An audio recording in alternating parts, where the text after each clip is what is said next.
Rain swept across Manhattan in sheets, blurring the glass towers into ghostly silhouettes. Umbrellas tilted and collided as streams of office workers poured out of the subway, boots splashing through puddles, faces fixed on their phones, or the promise of warmth somewhere uptown. The city was a blur of horns, wet asphalt, and hurried footsteps, nobody looking twice at anyone.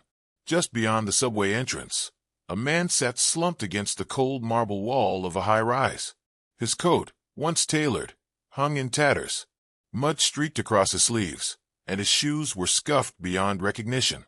Damp hair clung to his forehead, hiding most of his face, while water dripped steadily from his chin. One hand rested limply on a battered leather briefcase, the other clutched a paper cup that was still empty. Every so often, someone's gaze flicked toward him, then away. To most, he was just another lost soul swallowed by the city's indifference. No one saw the faint traces of a life that didn't belong on the sidewalk. The monogram cuff still sewn into one sleeve, the faint silver gleam of an expensive watch half hidden beneath the grime. He shifted slightly, wincing as though even that small movement cost him strength. For a heartbeat his eyes lifted, searching the crowd with a quiet desperation, but the faces swept past in a blur of raincoats and umbrellas. Down the block, a boy in a navy hoodie paused under a store awning, shaking water from his sneakers. He couldn't have been more than 12, a backpack slung across one shoulder. His gaze lingered on the man slumped by the subway, studying him with cautious curiosity. While the rest of Manhattan hurried on, the boy hesitated and took a single step toward the stranger. Jamal Carter pulled the hood of his sweatshirt tighter, trying to keep the drizzle from sliding down the back of his neck. The after-school coding club at his middle school had just ended, and his backpack felt heavier than usual, stuffed with half-finished notebooks, a second-hand laptop, and the weight of big dreams. Brooklyn was home, a snug apartment in Crown Heights where his mom worked double shifts at a nearby hospital. She was always telling him, "Use that brilliant mind of yours, Jay. Build something that changes the world." And Jamal believed her. One day, he'd design an app that would make life better for people like her, for people who kept moving, no matter how hard things got. He should have been hustling toward the subway, catching the train before the storm turned brutal. But his gaze stayed fixed on the man, slouched by the entrance across the street. Even from this distance, Jamal sensed something off. The man didn't look like the usual folks asking for change. There was a quietness to him, a weariness that felt heavier. Jamal's sneakers squished through a puddle as he hesitated. He could keep walking, like everyone else, and no one would think twice. His mom always warned him not to talk to strangers, especially grown men who looked down on their luck. But something about the man's posture, the way his fingers gripped the leather briefcase like it was the last solid thing in his world, rooted Jamal in place. With a deep breath, Jamal crossed the street. As he stepped closer, the man stirred. His eyes, pale gray and startlingly clear, flicked up beneath damp hair. He recoiled slightly, as if Jamal's presence burned through the fog that surrounded him. Then, in a voice hoarse and cracked, the man whispered, barely audible over the rain, "Don't let them find me." Jamal blinked against the rain, unsure if he'd heard right. "Don't let them find me." The words clung to him like the damp air. The man, whoever he was, looked ready to collapse. "Hey, mister, you okay?" Jamal asked, voice tentative. The man flinched again, fingers tightening on the battered briefcase. His lips trembled as if forming a thought. Then his gaze clouded. For a split second, something behind those pale eyes flickered alive, a rush of memories breaking through fog. A conference room with glass walls and a sweeping skyline. Reporters flashing cameras as a tall figure in a custom suit signed papers. Gala lights reflecting off champagne glasses, laughter ringing around a marble hall. A magazine cover with bold letters, Richard Cole, the visionary behind Cole Dynamics. But the images fractured, twisting into darker shards. Angry voices in a boardroom, a woman's sharp whisper. Take him out of the picture. A signature on a contract he didn't remember signing. Then nothing but a blur of headlights, a sharp pain at the base of his skull, and cold darkness. Richard Cole's breath hitched. He pressed a hand to his temple, as though to cage the memories before they slipped away. "Who are you?" Jamal asked, searching his face for answers. I don't, Richard's voice cracked, trailing off. He looked down, almost ashamed. Across the street, a sleek black sedan idled near the curb, windshield wipers sweeping in steady arcs. Behind the glass, a figure sat motionless, head tilted just enough to watch them. Jamal felt the weight of their stare even from this distance. The boy's heart sped up. Whoever that was, they weren't just passing by. "Sir, we should get you out of the rain," Jamal murmured, glancing nervously at the car. Richard met his eyes, confused, exhausted, but something steady underneath. He gave the faintest nod, as though trusting this boy made more sense than anything else in his fractured world. Jamal slung his backpack higher and reached out a cautious hand. Somewhere behind them, the sedan's engine hummed louder. Jamal guided the man through the slick Manhattan streets, weaving between puddles and umbrellas until a narrow coffee shop came into view, a warm glow spilling from its fogged windows. The bell above the door jingled as they stepped inside, ushered by the smell of roasted beans and cinnamon. Richard hesitated just past the threshold, water dripping from his sleeves onto the polished floor. A barista glanced up from behind the counter, her brows knitting. Another customer, a man with a laptop, shifted uncomfortably, clearly wondering why a ragged stranger had wandered in. "He's with me," Jamal said quickly, squaring his small shoulders. "We just need somewhere to sit for a minute." The barista hesitated, then nodded toward a corner table. Jamal led Richard there, pulling out a chair that scraped softly against the wood. Richard sank into it with a weary sigh, clutching the briefcase close. "I'll get us something hot," Jamal offered, fishing a crumpled $5 bill from his pocket. He returned with a paper cup of steaming tea and a muffin, setting them carefully in front of the man. Richard's fingers trembled as he wrapped them around the cup, soaking in its warmth. For a long moment he didn't speak, just stared into the rising steam like it might clear the fog in his mind. "Thank you," he finally murmured, voice low and rough, as if enused to kindness. Jamal shrugged, trying to look casual despite the knot in his chest. "You look like you needed it." A faint, almost wistful smile touched Richard's lips before fading. He shifted, and something small slipped from the torn lining of his coat, a single silver cufflink, engraved with delicate initials, R.C. He snatched it quickly, fingers curling around the metal as though it were a lifeline. Jamal noticed the movement but said nothing, only filing it away. There was more to this man than wet clothes and an empty cup. Outside, the rain kept falling, but for a moment the cafe felt like a fragile pocket of safety, a quiet space where two strangers, worlds apart, could breathe. The cafe's soft hum wrapped around them, the hiss of the espresso machine, the low murmur of conversations, the steady drum of rain against the glass. Jamal wiped his damp palms on his hoodie and glanced toward the counter, where a tablet sat on the self-order station. "Hang on," he whispered to Richard. "I want to check something." He slid the tablet from its dock and opened a browser, fingers flying across the screen. He typed a name engraved on the cufflink, Richard Cole. The search bar spun for a heartbeat before filling with headlines. Billionaire tech visionary Richard Cole missing, presumed dead. Cole Dynamics faces leadership crisis after mysterious disappearance of CEO. Family and investors mourn the loss of a legend. Jamal's eyes widened. He turned the screen toward Richard, who stiffened, breath catching. As Richard stared, memories began to break through like sunlight tearing through storm clouds. A sleek boardroom gleaming with chrome and glass. His assistant, Marla, leaning close, whispering urgently, "They're moving against you. Be careful who you trust." Angry voices across a mahogany table, his CFO, Mark Dawson, smiling too smoothly. Then the image of a penthouse party. Champagne flutes, a woman's hand brushing his sleeve. Familiar, comforting, but her smile didn't reach her eyes. His chest tightened. Betrayal wasn't just professional, it was personal. Richard closed his eyes, gripping the cufflink so hard the edges dug into his palm. "They wanted me gone," he rasped, almost to himself. "I knew too much, or maybe I stood in the way." Before Jamal could respond, a sharp chime cut through the cafe. A breaking news banner crawled across the tablet screen. Coal Dynamics to announce new CEO at emergency press conference, tonight, 8 p.m. Jamal's stomach dropped. He looked at Richard, who was staring at the headline like it might swallow him whole. "They're taking everything," Richard murmured, voice shaking.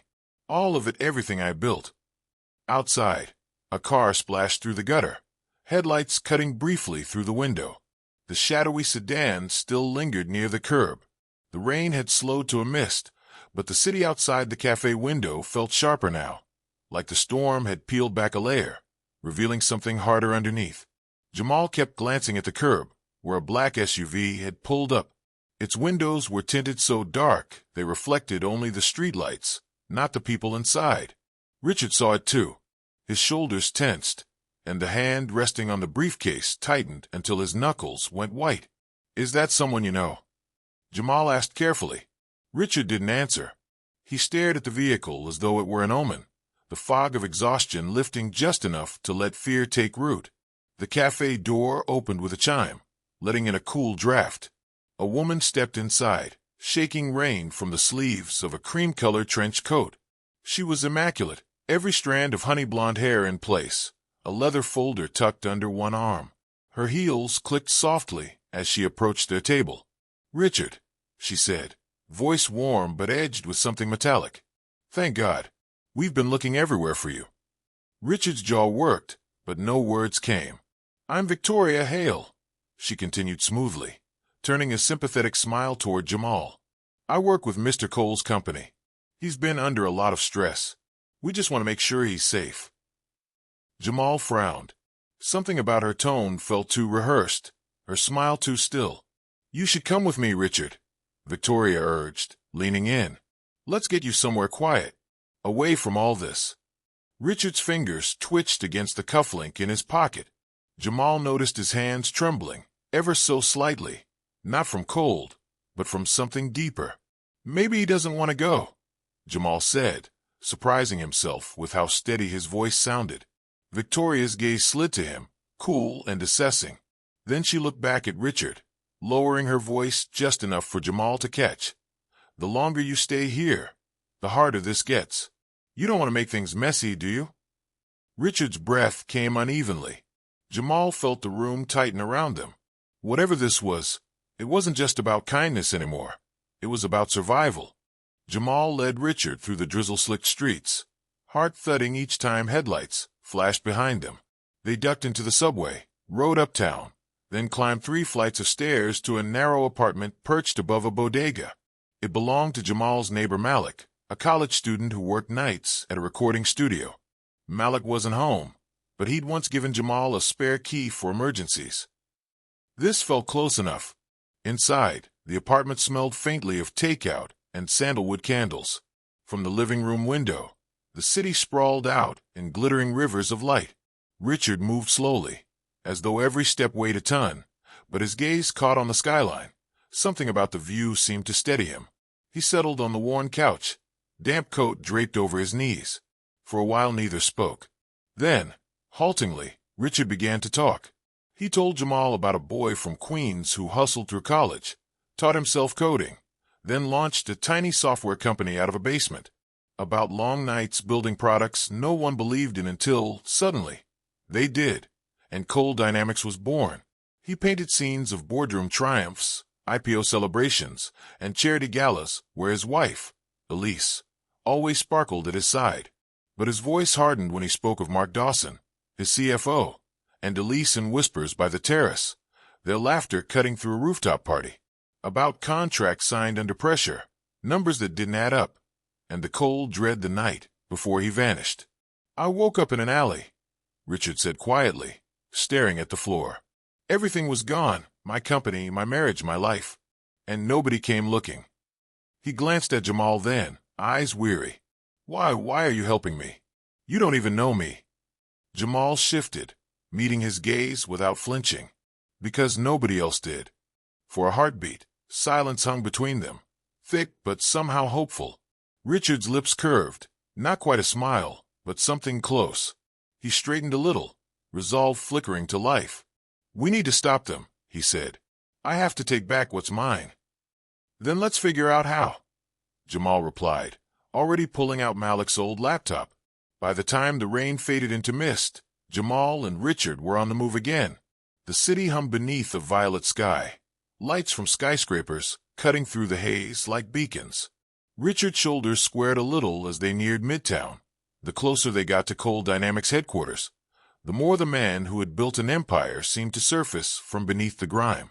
The tower loomed above them, 50 stories of glass and steel, its lobby glowing gold behind revolving doors. Jamal craned his neck, awed despite the stakes. "How do we get inside?" he whispered. Richard patted the inside of his torn coat and pulled out a slim metal keycard, edges worn but intact. "I never turned this in," he murmured. They slipped through a side entrance, while a pair of employees exited, their laughter masking the quiet click of Richard's card. Inside, polished floors reflected their movements as they hugged the shadows. Security guards stood near the elevator bank, chatting, badges clipped to their jackets. "Stairs," Richard mouthed, leading Jamal to a narrow door. They climbed quickly, lungs burning, until they reached a service hallway on the 27th floor. At the end sat a frosted glass door marked Data Operations, authorized only. Richard swiped his card. The lock buzzed. Inside, rows of servers blinked in steady rhythms, the hum of cooling fans filling the room. Jamal rushed to a terminal, fingers flying over the keyboard. Richard hovered close, scanning the screen as files appeared. Offshore accounts, forged contracts, encrypted memos linking Dawson and Elise to a hostile takeover. "They were bleeding the company dry," Richard whispered, fury threading through his voice. "They needed me gone." Jamal clicked a button to transfer the data to a flash drive. A sharp ping echoed, a silent alarm flashing red at the corner of the screen. "They know we're here," Jamal said. Footsteps thudded in the hallway. "Take it," Richard ordered, thrusting the drive into Jamal's palm. They bolted out the back door, sprinting through a maintenance corridor. Somewhere above, a klaxon wailed, and radios crackled as guards converged. "Stairs to the roof," Richard shouted, his voice stronger than Jamal had yet heard. Together they ran, the stolen truth clutched tight, as the building around them came alive with pursuit. The night air hit them like a wave as Richard shoved open the final stairwell door. They burst onto the rooftop of Coal Dynamics, the city sprawling beneath in a sea of lights. Helicopter rotors thumped faintly somewhere in the distance, mixing with the rush of wind that tugged at their clothes. Jamal clutched the flash drive, chest heaving. "Now what?" he asked, scanning the rooftop for an escape. Before Richard could answer, the stairwell door banged open again. Victoria Hale strode out, flanked by 2 security men in tailored suits. Her trench coat fluttered like a banner in the breeze, and her heels clicked against the wet concrete. "Well," she said smoothly, eyes gleaming. "The prodigal CO climbs out of his grave." Richard stood taller than Jamal had ever seen. Rain-slick hair swept back from his face. "This is still my building, Victoria," he said, voice clear over the wind. "You don't get to erase me." Victoria tilted her head, lips curving in a pitying smile. "Richard, you've been gone for months. The board has moved on. Don't make this harder than it has to be." "I built Coal Dynamics from nothing," Richard shot back, taking a step closer. "Not so you and Dawson could strip it bare. Loyalty, integrity, those meant something once." He paused, voice dropping, almost raw. "You betrayed that. You betrayed me." The security men edged forward. Jamal shifted, slipping the flash drive into his pocket and backing toward a ventilation unit. Victoria sighed. "Give me the evidence, and we'll let the boy walk away." Richard glanced at Jamal, then back at her. For a heartbeat, tension hung taut as wire. "No," Richard said finally. "You don't get to buy silence anymore." He moved suddenly, tipping over a heavy maintenance cart toward the guards. Jamal darted behind the unit, pulling his phone and hitting record as Victoria cursed. Spotlights swept across the roof, police helicopters banking in, sirens wailing below. Officers in tactical gear flooded the access door, guns raised. Victoria froze, calculation flickering across her face as the evidence, and her undoing, slipped from her grasp. Richard stepped forward, shoulders squared against the skyline, finally reclaiming the man he had been. 2 weeks later, the same Manhattan skyline glittered beneath a clear spring morning. Cameras flashed across a polished stage set up in front of Cole Dynamics headquarters. Reporters jostled for position as a tall man in a crisp navy suit stepped up to the podium. Richard Cole looked every inch the leader he once was, clean-shaven, steady, eyes alive again. The scars of his disappearance lingered in faint lines at the corners of his face, but they only made him seem stronger. Beside him, Jamal stood in a brand-new blazer and sneakers, clutching a small folder and grinning nervously at the crowd. Richard cleared his throat, the murmur of the press fading to silence. "A few weeks ago," he began, "I was lost, not just to the world, but to myself. I'd forgotten who I was, and worse, I'd almost let those who betrayed me win. But someone reminded me that a single act of courage can bring a person back." He turned to Jamal, pride shining in his eyes. "This young man didn't walk past me when everyone else did. He gave me a reason to fight." The audience erupted into applause. Richard gestured for Jamal to step forward. "Today, Cole Dynamics is establishing the Jamal Carter Innovation Scholarship for young people who believe that kindness and brilliance can change the world. Jamal will be the first recipient and my newest mentee." Jamal's cheeks flushed as he shook Richard's hand. Cameras snapped wildly, capturing the moment a boy from Brooklyn stood next to a billionaire who owed him everything. Later, as the crowd dispersed and the morning sun climbed higher, Richard lingered by the steps with Jamal. He rested a hand on the boy's shoulder. "You didn't just save my company," he said quietly. "You saved me." Jamal smiled, eyes bright. "Guess we both needed someone to believe in us." Richard nodded, gazing out at the bustling city, alive, unrelenting, full of second chances. He had been a billionaire, a leader, a man who'd built an empire, but it took a boy's compassion to remind him of his worth. Everyone walked past the lost billionaire CEO until a black boy stopped, and everything changed. If this story moved you, share it, because you never know whose life might change because you cared enough to stop.